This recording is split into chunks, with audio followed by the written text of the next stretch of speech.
I'd like to invite two helpers up to help me kick this off. So you know who you are, come on up.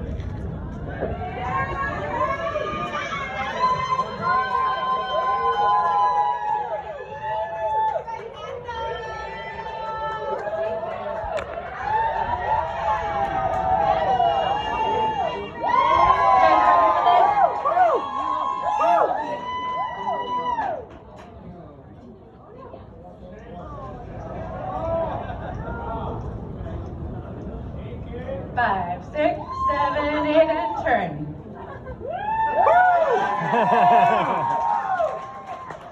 What a turn! Yeah, these are my supportive brothers up here. So, hello everyone, I'm Megan. Congratulations to two of my favorite people. Court, you looked absolutely beautiful today.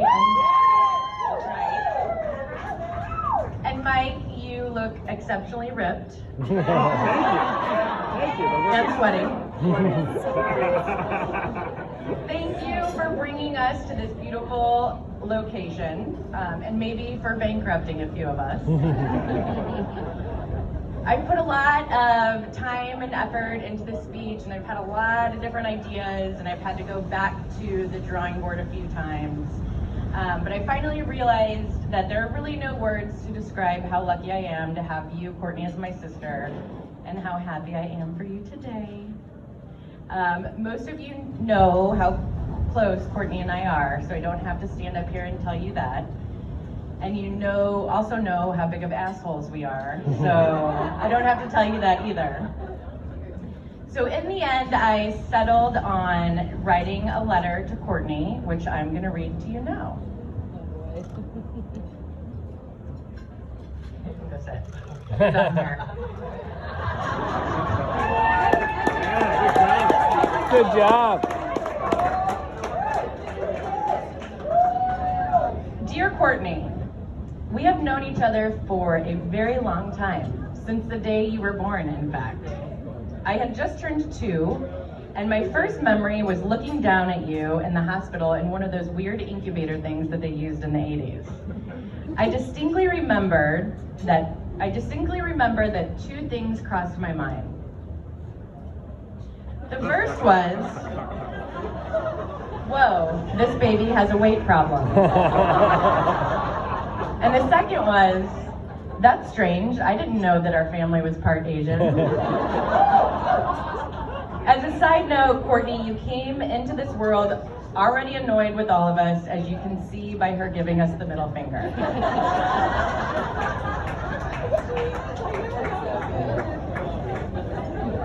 What I didn't know was that I was staring down at my best friend, the only other soul on this earth who would travel through life with me and see everything through my eyes from that day forward. We share so many stories and secrets that have made us into the superpower that we are today. As a child, like any good older sister would, nothing gave me more pleasure than to make your life a living hell. You hated to be called Cottney, so I made sure I called you that as much as possible. Nothing made me happier than to tease you. So when Dad made the genius decision to drop us off at a park alone at the tender ages of 3 and 5 years of age, while he went shopping at Goldie's, I saw a golden opportunity to do what I do best.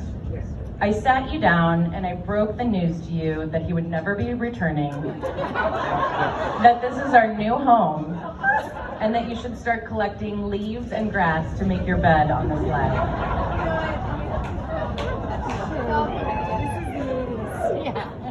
After that day, I continued my torturous ways with you, but everyone will be happy to know that I was no match for the wrath of your temper. That's true too. As we grew older and wiser and more mature, my long-standing feud with you began to dissipate, and we began to form our alliance against our parents, the world, and more recently, the flight attendants of Southwest Airlines. Courtney and I were once on a Southwest flight together. If any of you have ever flown Southwest with a companion, you know that keeping the middle seat empty is extremely important. As Court and I tried our best not to make eye contact with the last of the losers boarding, our anxiety began to build, and we decided to make a fake person out of our carry-on items.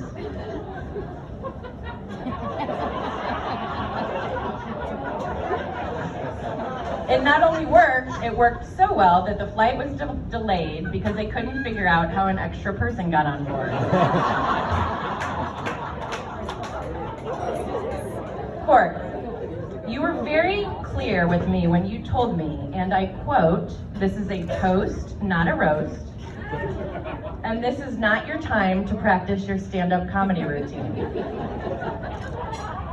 I want to let you know that I heard those words loud and clear, but that I have chosen to go the exact opposite of that route.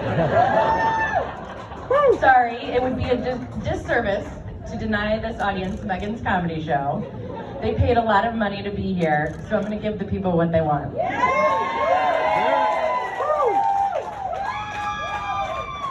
Not only am I not good at keeping secrets, I am doubly not good at telling the truth. And these are things you should already know.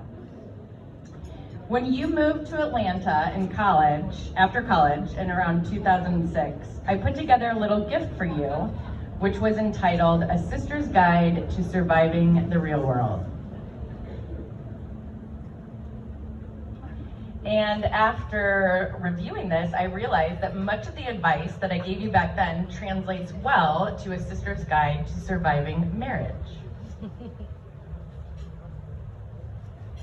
So the first piece of advice that I gave Courtney back in 2006 was to always say your prayers. This is very, very important. And this shouldn't be too hard for you now, as you will be cohabitating with Jesus and one of his apostles. I don't know if the apostle is still here.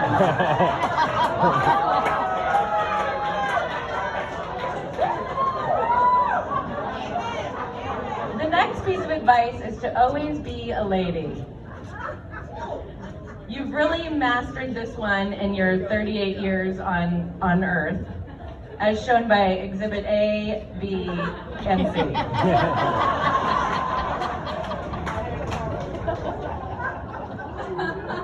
The next is go to the gym. Not a hard one for you guys. As our sister Taryn's husband Donnie says, if you're not working out, we're not working out.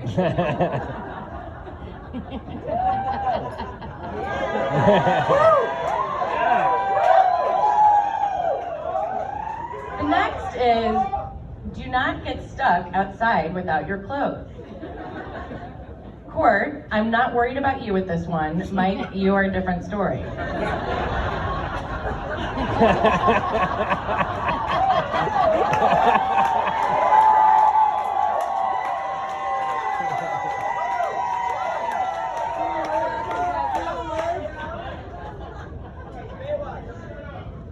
The last, and back in 2006, I said, do not, I repeat, do not run off and get married.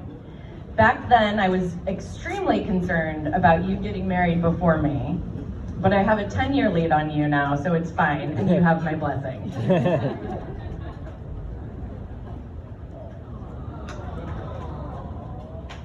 And the last thing I wrote to you was, remember that when the world gets tough, your big sister will always be there to take care of you. And I want you guys to remember that there will always be there will be good times and there will be some challenging times. But Justin and I will always be there for you. We love you guys.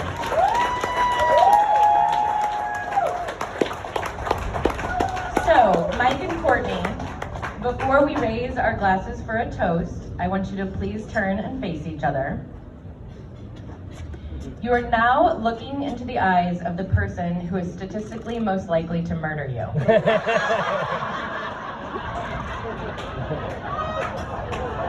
So congratulations to Mike and Patney.